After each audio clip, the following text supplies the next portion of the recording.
Så man inser att jag kommer ju aldrig bli den jag var om jag inte får hjälp. Det måste ju hända någonting. Och jag har ju förlikat mig med tanken att om det händer inom 2 år eller om det är 15 år, någonstans måste jag ha någonting som ersätter det här hjärtat som jag har.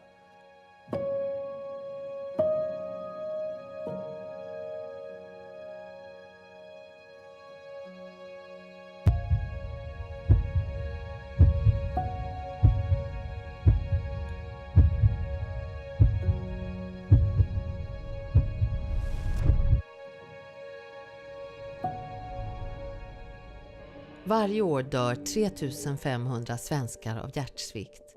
Hjärtsvikt innebär att hjärtat inte kan pumpa tillräckligt med blod till kroppens organ.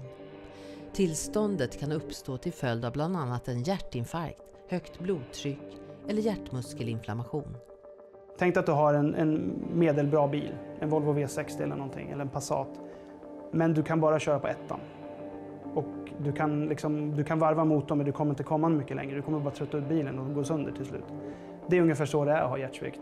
Man orkar inte så mycket. Man blir trött av saker som vanliga människor tycker är triviala.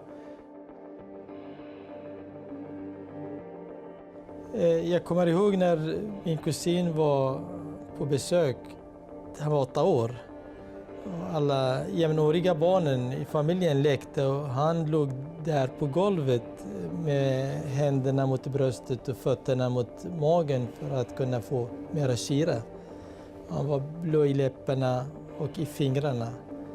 Det gjorde ont hos oss i familjen att se en sån här människa lider av hjärtsjukdom. Okay, we've got some breaking news coming to us here via Thames Valley Police, who have confirmed the death of the singer George Michael at the age of 53. Frank Andersson är död. Minst 26 miljoner människor världen över är drabbade av hjärtsvikt och siffrorna ökar ständigt. Det är att betrakta som en global folksjukdom. Hjärttransplantation är den bästa möjliga behandlingen. Men tillgången på donerade organ är kraftigt begränsad jämfört med efterfrågan, eftersom donationen hänger på att en människa måste dö under kontrollerade former på ett sjukhus.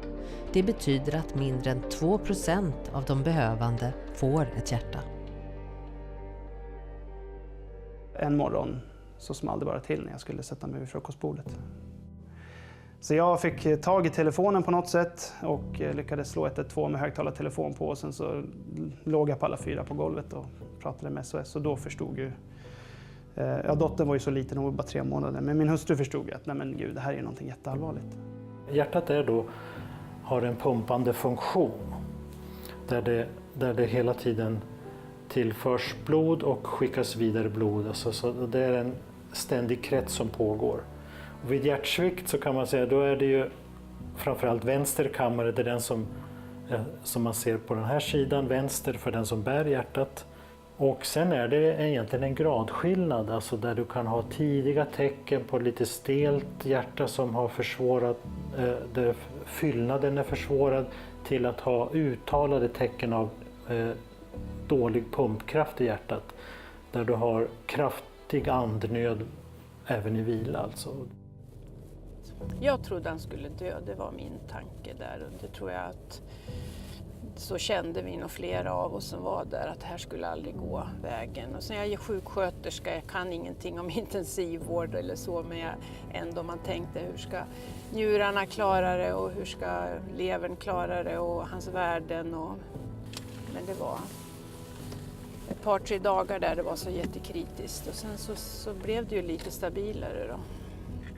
De första dagarna efter det började sjunka in att jag har en hjärtsviktsdiagnos som inte kommer bli bättre vid första taget, så var det ju sjukt otäckt. Alltså det är nästan en daglig ångest och en daglig skräckkänsla som finns med en hela tiden. För man inser, oh, herregud, vadå, jag kan alltså inte göra någonting av det här som jag gjorde förut. Det är liksom bara borta. Man lever ju med en ständig insikt att jag kommer inte bli gammal som jag är nu. Jag lever ju på lånad tid i någon mån.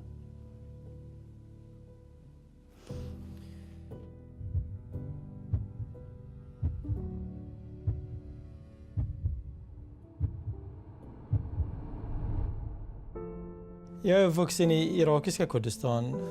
Och när jag kom till Sverige mötte jag en fantastisk svensk innovationstradition.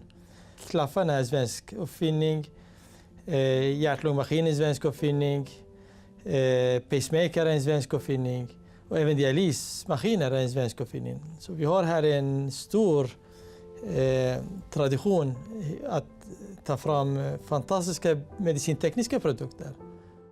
Och jag vill gärna bidra i Sverige genom att ta fram ett fantastiskt hjärta som är byggt på ett mekaniskt sätt. Svensk forskargrupp utvecklat det första mekaniska hjärtat som verkligen imiterar det mänskliga hjärtats sätt att fungera med alla kamrar och förmak. Svårt hjärtsjuka patienter dör ofta i väntan på transplantation. Det här kan ge dem lite tidsfrist. Om allt går väl kan den första patienten opereras om några år. Då har vi högerpumpen, har vi vänsterpumpen. Forskningsbolaget Real Heart startades 2007 av Assad Najar tillsammans med en grupp experter, läkare och ingenjörer. Avsikten är att utveckla ett hjärta som ska kunna vara en permanent lösning för patienter som drabbats av hjärtsvikt. Om man ska utveckla ett alternativ till det mänskliga hjärtat, då är det viktigt att tänka på att utveckla ett naturligt blodflöde, ett pulsativt blodflöde. För det är det här som våra organ ser. Så exempelvis hjärnan och njurarna, de behöver ju ha ett pulsativt flöde för att må bra. Och Real Hearts konstruktion härmar det här.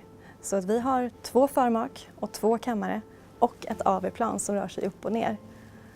Och det är på det sättet som Real Heart kan skapa ett naturligt blodflöde som liknar det mänskliga hjärtat.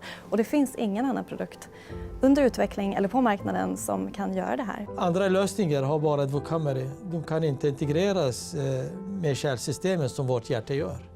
Det som känns lite häftigt för mig, det är ju att få höra den här feedbacken från de forskarna som vi samarbetar med, som återspeglar hur unikt och innovativt vår lösning är och hur de verkligen tror att det här kan vara någonting som kan lösa det stora kliniska problemet med hjärtsvikt.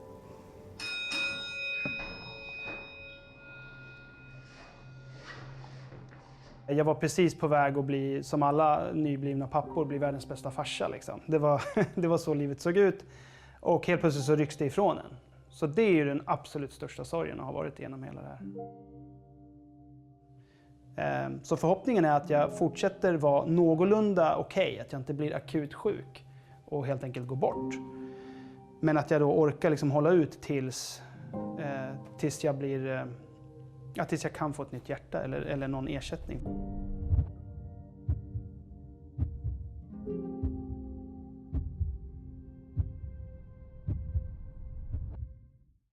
Just nu är vi mitt uppe i vår prekliniska fas och det här syftar till att samla in den datan som vi behöver för att gå vidare och nå vårt mål att starta kliniska studier på människa år 2022. Vi vill ge dem en bra fortsättning på livet genom att erbjuda dem en utrustning som ska vara tyst, lätt att bära och ha lång batteritid. Vi vill inte bara rädda patienternas liv, vi vill även ge dem ett värdigt liv. Alltså jag är rätt skeptisk till mycket saker, men det här var nog en av de få grejerna som har liksom stått ut ordentligt. Jag måste säga det är en av de få gånger som jag har liksom känt att det där sätter jag upp på min lista över alternativ för framtiden för hur jag ska kunna bli bra.